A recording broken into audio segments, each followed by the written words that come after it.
嘿嘿，这家伙还在这儿，你咋还没走嘞？扇着翅膀向我要吃的，来，下来，下来，下来，来，来，来，来，这个家伙空手他还不过来，我们下去给他拿点吃的来，拿了个西红柿来喂他，来，来，过来，过来，过来，过来，过来，过来，过来，过来，哎呀，真是个傻鸟，来，你就不知道飞一下吗？来，过来，过来，过来，过来，我们从后面上去。它在这上面，这老是爱上房顶。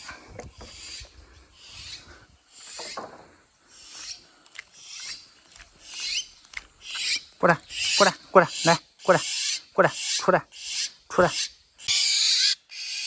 哎呀，爆香呢！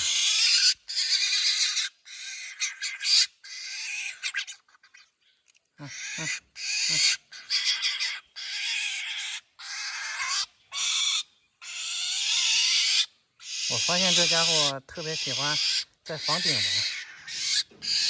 你看它这个尾巴，肯定就是在这个角落里面，全部折成那样的，折断了好多，样子真是丑。来，来。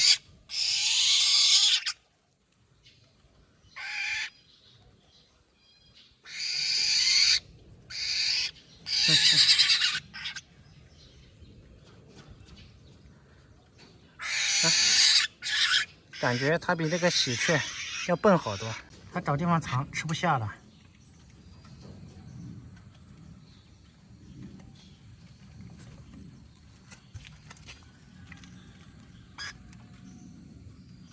吐在这个缝里面，哼，还知道储藏食物。来，再给你一点，你藏着慢慢吃吧。啊。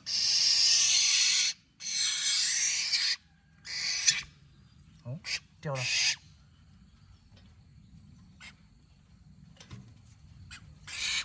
看你往哪藏。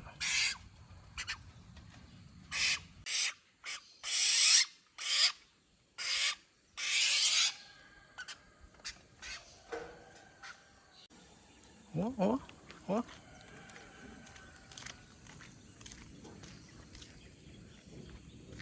飞在后面树上去了。它正在树上啄树枝，难怪这家伙现在这么嚣张，学会了初级的啄食本领。它自己能在外面找一点吃的了，把这点食物给它放在这里，这里离后面山上特别近。它昨天应该就是从这个地方飞到后面去的。